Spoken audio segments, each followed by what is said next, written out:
안녕하십니까. 원리에 관한 사길자 회장님의 말씀 간정 제6장 예정론과 기독론에 관한 말씀입니다. 예정론을 철저히 실천하시는 아버님. 예정론에서는 하나님의 뜻에 대한 예정은 절대적인데 사람에 대한 예정은 사람이 자신의 책임 분담을 다하지 않으면 그 사람을 바꾼다는 것이 핵심입니다. 아버님은 이 내용이 아버님 자신에게도 해당된다는 것을 아주 뼈저리게 느끼셨다고 말씀하셨습니다. 그래서 예정론을 아신 다음에는 잠시도 마음을 놓지 못하셨다고 하셨습니다. 아버님은 먼저 이 귀한 원리를 누구에게 도둑을 맞으면 안 되겠다고 생각하셨답니다.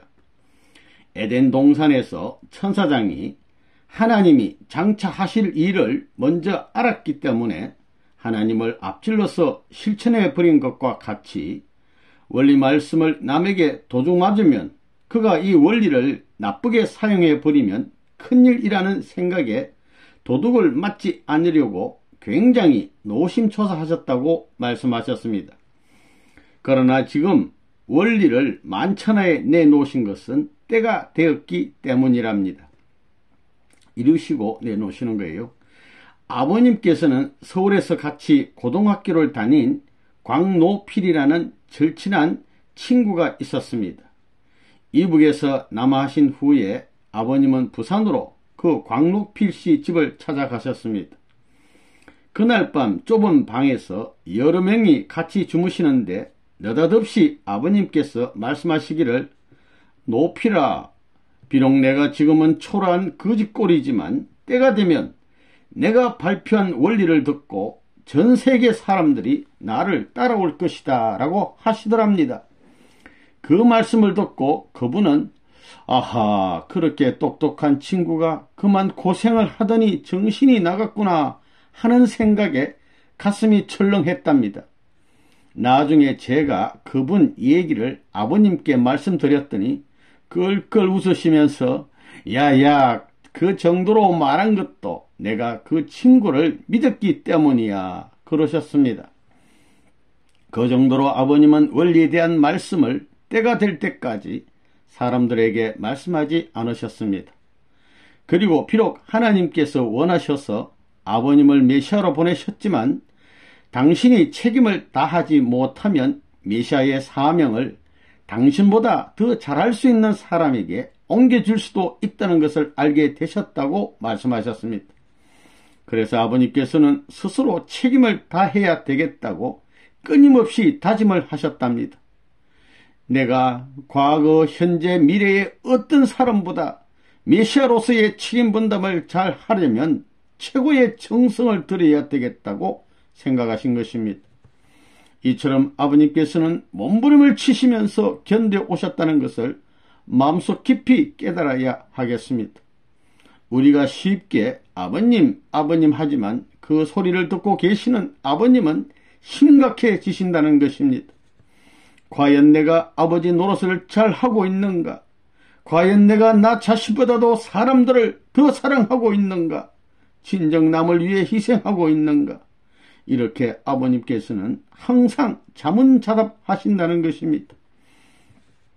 아버님은 지상에 있는 사람뿐만 아니라 지상에 왔다간 영계에 있는 수많은 영인들로부터도 모심을 받아야 되지 않습니까? 그리고 인류의 참부모는 한 분이시니까 이제 태어날 우리의 후손들도 그분이 지상에서 어떻게 사셨는지에 대해서 알아보려고 할 것 아닙니까? 그들은 아버님께서 인류에 대해 얼마나 정성을 들이셨고 얼마나 희생을 하시면서 사랑하고 가셨는지 그 행적을 찾아서 알아본다는 것입니다. 아버님께서 지금까지 염려해 오셨던 것이 무엇이냐 하면 아버님이 영계에 가신 다음에 한 사람이라도 찾아와서 아버님도 메시아로서 많은 고생을 하셨습니다. 그러나 아버님보다도 저는 뜻을 위해 더 고생을 했습니다 하는 사람이 나타난다면 아버님은 메시아로서 하나님 앞에 고개를 들 수 없다는 것입니다. 이렇게 문 총재가 메시아로서 어떻게 살았느냐가 참으로 중요하다고 하셨습니다. 그러므로 아버님께서는 인류 역사상 최고로 고생을 했다는 기준을 세워놓고 영계에 가시지 않으면 안 된답니다. 아버님께서는 후손들이 태어나면 그들에게 아버님은 언제 출생하셔서 몇 년도까지 육신을 쓰고 계셨는데 이렇게 저렇게 고생을 하셨다고 하면서 당신의 실적을 가르쳐주면 누구나 통곡할 수 있는 위대한 아버님으로 영원히 남아져야 하기 때문에 늘 마음이 급하시고 잠시도 쉬실 수 없었다고 하십니다. 아버님은 너희는 영계를 모르니까 놀다가 쉬다가 그만두다가 할 수 있지만 나는 영계를 알기 때문에 그렇게 할 수 없다고 하셨습니다. 영계와 지상의 길이를 대보면 지상은 눈 깜짝할 사이랍니다. 아버님께서는 그런 짧은 순간에 자기의 영원한 자리가 정해진다고 생각할 때 어떻게 마음 놓고 다리를 펼 수 있겠느냐고 하시면서 나는 침대에서 한가하게 아프면서 죽을 사람이 아니다. 나는 말씀을 하다가 현장에서 몸이 굳어져 가지고 더 이상 말을 못하고 쓰러지면서 순교하련다. 그것이 나에게는 최고의 영광이다고 하셨습니다. 우리가 영계에 가서 아버님을 만나게 될 때 아버님께서 너는 어떤 일을 했느냐, 이러이러한 일을 했느냐고 물으실 때에 우리가 아버님께서 그런 것은 말씀 안 하셨습니다 라고 하게 되면 안 된다는 것입니다. 그랬더니 아버님께서는 영계에 가시기 전에 모든 것을 가르쳐 주시고 한 말씀이라도 더 해주고 가고자 하신 것입니다. 그것은 아버님의 책임이니까 아버님은 숨을 거두시는 순간까지 말씀하시려는 것입니다. 그래서 아버님을 뵙게 되면 정말 날마다 최선을 다해서 말씀하시는 모습을 뵙게 됩니다.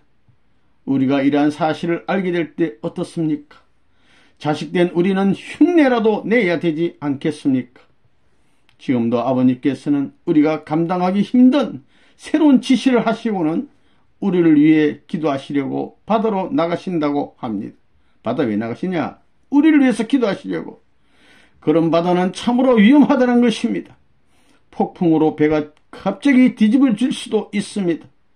아버님께서는 바다에서 조그마한 배에 생명을 맡기시고 그저 목숨을 걸고 눈물겨운 기도를 하시면서 우리보다 몇천 배, 몇만 배 더 심각한 시간을 보내고 계시고 단감 조건을 세우고 계신다고 말씀하셨습니다. 이 정도는 이렇게 아버님께도 해당이 된다는 것입니다. 그러므로 우리는 오죽하겠습니까? 우리는 정신 차려야 돼요. 이어서 하나님과 예수님 그리고 참 부모님의 관계. 기독론에서는 두 가지를 알아야 합니다.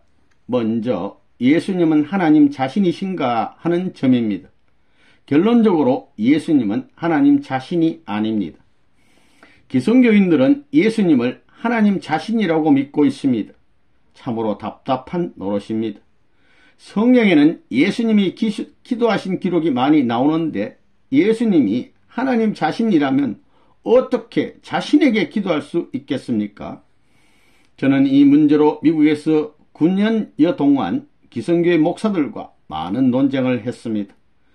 우리는 예수님이 하나님의 아들이시지만 하나님 자신은 아니라는 것을 기독교인들에게 설명해 주어야 합니다. 한편 기성교인들은 우리가 아버님을 재림주라고 믿고 있으니까 우리도 아버님을 하나님 자신으로 믿고 있다면서 야단들입니다. 즉 우리 통일교인들은 자기들이 믿고 있는 하나님과 다른 하나님을 믿고 있다고 잘못 이해하고 있는 것입니다.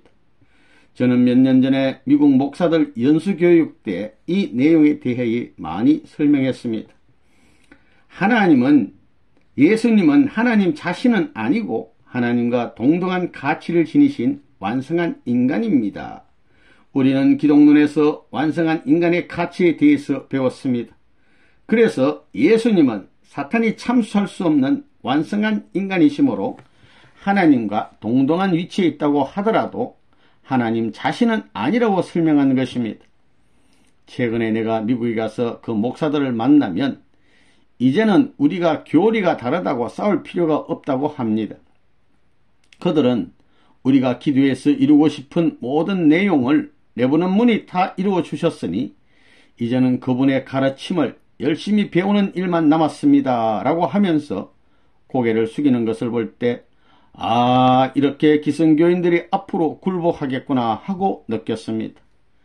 교리가 다르다고 싸우는 것은 하나의 과정이로구나. 기성교인들이 아버님의 그 놀라운 실적과 힘 앞에 무릎을 꿇겠구나 하는 생각도 했습니다. 이걸 아직도 예수님이 하나님인 줄 알고 하나님인 줄 믿고 있는 기성교인들에게 확실히 알려줘야 됩니다. 제가 중학교 때에는 장로교회에 다녔는데 목사님이 어느 정도로 예수님에 대해 말을 하느냐 하면 예수님은 하나님 자신이므로 예수님이 이 땅에 탄생하신 후에는 하늘에는 하나님이 안 계셨다는 것입니다.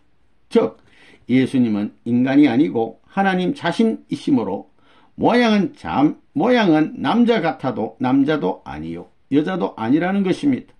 그래서 예수님은 여자들이 보아도 아무 생각도 일어나지 않는다고 했습니다.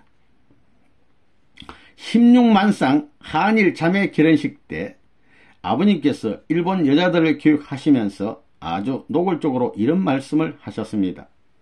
예수가 남자인가 여자인가? 남자입니다. 예수에게 남자 것이 달렸겠나 안 달렸겠나? 달렸습니다. 달렸단 말이에요. 그거. 그러면 달린 것을 써야 되지. 예. 일본 여성들은 대답을 안 할 수가 없었습니다. 예수님은 분명히 남자이시고 남자의 것을 갖고 계시니까 여자를 얻어서 장가를 갔어야 했다고 아버님께서는 정확하게 설명하셨습니다. 이것을 보더라도 기성교회 목사들과 아버님의 차이가 얼마나 큰지를 알게 됩니다. 이런 것을 모르면서 기성교인들은 우리에게 왜 예수를 인간이라고 하고 남자라고 하느냐고 하면서 우리에게 돌을 던지고 있는 실정입니다. 두 번째는 하나님은 부모요 인간은 자녀이므로 하나님은 당신보다 인간이 더 높아지기를 바라신다는 것입니다. 우리 가정에서도 부모는 여러 가지 사정으로 인해 제대로 배우지 못했지만 그 자식들이 훌륭하게 되면 부모도 덩달아서 존경을 받지 않습니까? 여러분 중에서 대학에 다닐 수 없는 환경인데도 여러분의 부모가 엄청난 희생을 감수하시면서 먹을 것 못 먹고 입을 것 못 입고 뒷바라지를 해주시는 분들이 많을 것입니다. 부모들은 비록 배우지 못하고 잘나지 못했어도 자식들만은 잘되기를 일구월심 바랍니다. 이것이 부모의 마음입니다. 또한 주체는 대상이 자기보다 더 잘되기를 바라지 않습니까? 이처럼 상대방이 더 잘나기를 바라는 마음이 참사랑이라고 생각하게 됩니다. 이걸 실천하시는 분이 우리 참 아버님이에요. 우리 어머님을 그렇게 사랑해 주셨어요. 저는 언젠가 가톨릭 신부하고 크게 논쟁한 적이 있습니다. 왜 논쟁했느냐 하면 하나님 때문이었습니다.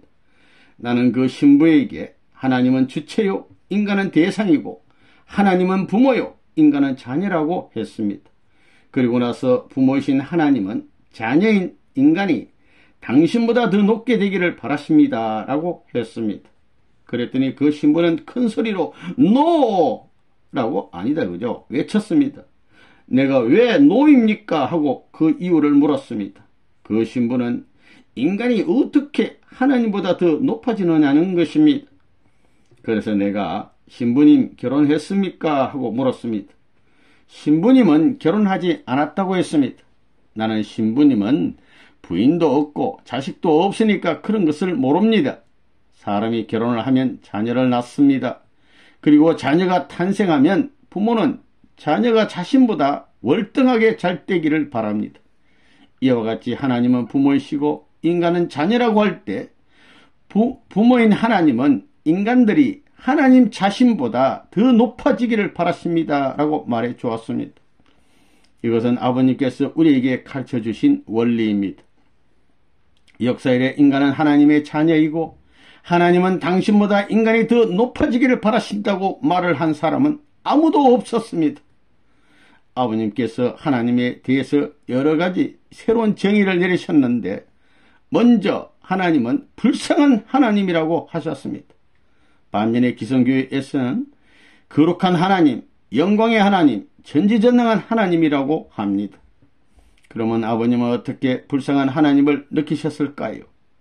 아버님께서 길을 가시다가 지극히 불쌍하게 보이는 거지 할아버지를 만났는데 하나님이 마치 그 거지 할아버지같이 불쌍하게 느껴졌다는 것입니다.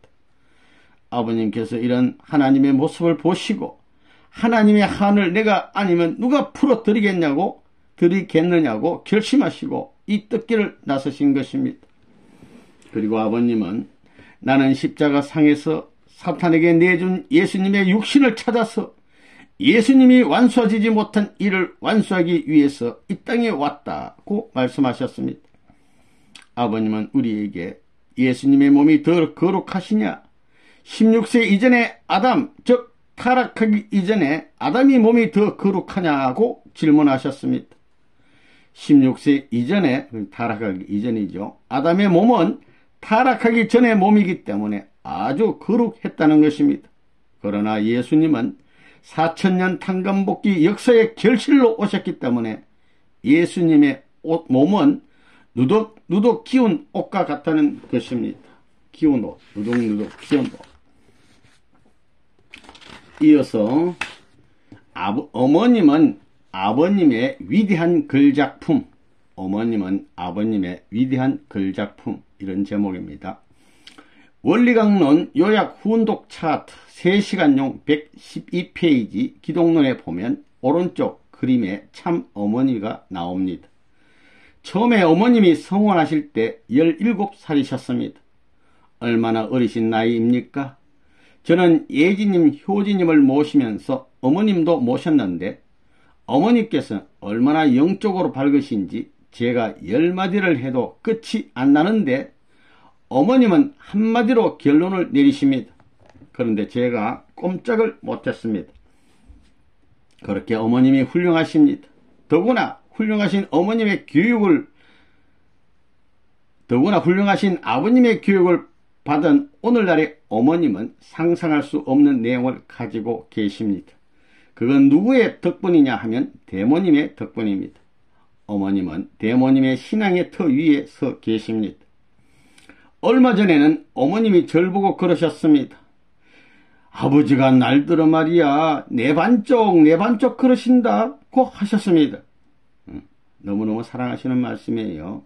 우리가 성가 39장에 보면 주님은 나의 전부라 그러잖아요. 주는 나의 전부라. 그러니까 아버님이 내 반쪽이라고 해서 너무너무 사랑하신다고 말이에요. 정말 그렇습니다. 아버님이 아무리 완전해지려고 해도 어머님이 안 계시면 반쪽밖에 되지 않잖아요. 어머님은 이제 아버님과 동등한 위치를 확보하셨습니다. 옛날에 어머님이 성원하시고 나서 아버님께서 심각하게 하나님의 섭리에 대해 교육하시는 것을 저는 여러 번 보았습니다. 아버님께서 어머니 심각 교육을 많이 했어요. 아버님은 이제 와서 생각해 보니 어머님을 교육하는 것이 제일 힘드셨답니다. 수없이 혹독한 고문을 받는 것도 어머님을 교육시킨 고통에 비하면 오히려 견디시기 쉬웠답니다. 그렇기 때문에 하나님이 너 메시아의 사명을 해라고 하셨을 때 메시아, 즉 완성한 아담이 한 여자를 찾아가지고 완성한 헤어로 만드는 것이 메시아의 책임이고 그것이 이렇게 힘든 줄 알았으면 저는 못합니다 하고 사양했을 거라고 하셨습니다. 사양, 다른 사람한테 맡기시죠 이 말이에요. 사양했을 거라고 하셨다는 것입니다. 우리 아버님께서는 어머님을 교육시키는데 90평생 매일 어머니 한 번을 놓고 매일매일 어머님을 위해서 기도해 주셨다고 그러셨어요. 말씀이 다 있습니다. 그런데 아버님은 그것을 모르고 책임을 맡으셨고 어머니 교육하는 게 얼마나 힘든지 모르고 일단 책임 맡았어. 자기를 부정하는 훈련을 하나님께로 철저히 받으셨습니다. 아버님은 그것도 힘들었는데 거기에다가 어머님까지 완성시켜야 했으니 참으로 힘들었다. 그걸 내가 어떻게 다 말하겠느냐고 말씀하셨습니다. 아버님은 하나님의 글작품이고 어머님은 아버님의 글작품입니다. 그러니까 하나님이 아버님을 창조하시고 아버님이 어머님을 창조했다, 이런 말씀입니다. 그래서 아버님이 태양이시라면 어머님은 달입니다. 달. 우리가 태양은 눈이 부셔서 똑바로 보지 못합니다. 그러나 달은 똑바로 볼 수 있습니다. 달 중에서도 마늘을, 둥근 달 마늘을 보면 시원하고 기쁩니다. 그래서 하나님께로 가는 길은 반드시 어머님을 통해서 아버님께 가고 아버님을 통해서 하나님께 가야 됩니다. 직접 아버님께 못 갑니다. 그만큼 어머님은 우리에게 귀중하고 가까운 분이십니다. 1992년에 아버님이 어머님을 세계평화 여성연합 총재로 세우시고 한국을 비롯하여 미국, 일본 등 전 세계를 순회하면서 아버님 말씀을 선포하는 대회를 하게 하셨습니다. 그때 아버님께서는 성경에 있는 바와 같이 하나님이 아담을 창조하시고 독초하는 것이 좋지 않다고 하시면서 아담이 잠든 사이에 아담의 갈빗대 하나를 취하여 아담에게 잘 맞는 배필로 헤아를 창조하셨다. 그렇다고 해서 남자가 여자보다 갈빗대 하나가 모자란다는 것이 아니고 갈빗대는 가슴 근처에 붙어 있으므로 사랑의 대상을 의미하는 것이다 라고 말씀해 주셨습니다. 그것은 아담은 하나님에 의해서 창조되었고 해와는 아담에 의해 창조되었다는 것을 의미한답니다. 그래서 제3해와인 어머님은 하나님이 직접 지도하시는 것이 아니고 키우는 게 아니에요. 아버님이 하나님 대신 어머님을 지도해야 한다고 말씀하셨습니다. 여기서 잠깐 꼭 드리고 싶은 말씀이 있습니다. 요즘 보면 통일가에 너무 잘못된 말씀들이 말들이 난무합니다. 참 아버님께 없어 방금 말씀드린 대로 어린 어머님을 간택해서 어머니의 원죄를 벗기시고 상상을 초월하는 고생을 하시며 우리 어머님을 길러오셨습니다. 어머니를 교육하고 기르는 것이 얼마나 힘드셨으면 감옥에서 혹독한 고문을 받는 것보다도 또 말씀을 찾는 것보다도 더 어려웠다고 말씀하셨어요. 처음부터 이렇게 어머니 교육하기가 힘든 줄 알았더라면 방금 읽은 대로 메시아 사명을 나 못하겠습니다. 다른 분에게 맡기시오. 했을 거라고 하셨습니다. 사양. 이러함에도 불구하고 이런 사실들을 모르는 일부 불순한 자들이 어머님이 아버님께 배운 것이 없다. 어머니는 원리를 누가 가르쳐주지 않아도 스스로 알았다. 또한 아버님이 어머니를 기른 것이 아니고 하나님이 어머니를 길렀다는 둥, 더 나아가서 아버님이 원죄를 갖고 탄생했기에 독생자가 아니다. 따라서 한학자 어머니가 무원죄 독생녀로 탄생하여 아버님과 성혼해 줌으로써 아버님의 원죄를 벗겨줬다는 등의 천인공노할, 하늘과 땅이 노하는 거예요. 사탄의 소리를 하고 있는 것입니다. 사탄의 소리구나. 충고합니다. 이런 자들은 천도와 천법, 천리 원칙의 엄정함을 두려워해야 할 것입니다. 참 아버님께서는 어머님의 모든 것을 가르치고 길러오셨다는 것을 우리 분명히 아셔야 됩니다. 그리고 에덴 동산에서 헤어가 앞장서서 아담을 유혹하여 타락시켰기 때문에 복귀의 과정에서는 이와 반대의 경로로 완성한 해와이신 어머니께서 이제 다 길름받아서 완성한 다음에는 아버님을 받들어 모셔서 출세시켜야 한답니다. 그래야 첫 해와가 첫 아담을 타락으로 망친 죄를 청산할 수 있다고 하셨습니다. 아버님이 어머님을 내세우신 다음에 많은 사람들이 아버님보다 어머님의 말씀이 더 이해하기 쉬웠다고 어머님을 칭송했다는 보고를 들으시자 웃으시면서 엄마는 엘리자베스 여왕의 영광을 받고 있으니 나는 엘리자베스 여왕의 등 뒤에서 여왕을 지켜보는 필립공 같은 신세로구나. 나는 내려가는구나 하고 농담조로 말씀하셨습니다. 그러자 어머니께서 내려가지 마시고 그 자리에 그냥 계세요. 내가 꼭대기까지 올라가서 아버님을 끌어 올려 드릴게요 하고 재치있게 말씀하셨습니다. 두 분이 그런 재밌는 농담을 주고 받으셨는데 그것은 과연 뭐냐 하면 어머님이 아버님을 받들어 모시면서 출세시켜 드려야 하는 입장에 계신다는 것을 말씀하시는 것입니다.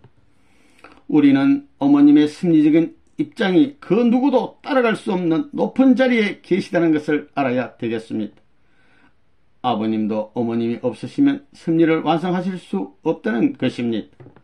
어머님이 세계 일주 선포대회를 마치신 후에 아버님께서 말씀하시기를 어머님이 최고의 천운을 몰아오셨고 최고로 출세하셨다고 하시며 기뻐하셨습니다. 그것이 어머님이 아버님을 아버님의 자리에 세워드렸기 때문에 가능한 일이었습니다. 제가 평양에 2번이나 다녀왔는데 북한 사람들은 너나 할 것 없이 김일성 배지를, 김일성 그 사진이 있는 배지를 심장에 있는 위치 가슴에 달고 있었습니다. 내가 북한 사람에게 이것 김일성 배지가 뭐냐고 물어봤습니다. 그 사람은 그분 김일성은 비록 가셨지만 그분의 영혼이 내 심장이 뛰는 이상 나와 같이 살고 있는 것을 느낍니다 라고 대답했습니다. 그 말을 듣고 앞으로 남북 통일하기 위해 북한에 가서 원리 강의를 해야 하는데 김일성 배지보다 더 강력한 배지를 달고 가야 그들을 이길 수 있겠다는 영감이 떠올랐습니다. 그래서 먼저 어머니 배지를 만들어 부모님께 보여드리며 그 뜻을 말씀드렸습니다. 부모님께서는 기뻐하시며 이 배지를 만들어 착용해도 된다고 허락해 주셨습니다. 어머님께서는 남자들도 어머니 배지를 달아라고 말씀하셨습니다. 그 후에 아버님 배지와 3대, 그러니까 그 당시에는 신주님이죠. 3대 손주 3대까지 3대 배지도 만들어도 된다고 허락까지 받으셨습니다. 통일당에서는 이 배지들도 만들어 한국과 일본, 미국 등에 보급하고 있고 전세계 축복가정 부인들을 대상으로 하는 청평 40일 축복가정 부인 수련회에서도 보급하고 있습니다. 우리는 이 배지를 참부모님의 천운 상속 배지라고 부르고 있습니다. 실제로 많은 식구들이 이 배지를 착용하면 영적으로 놀라운 은혜를 받는다고 간증하고 있습니다.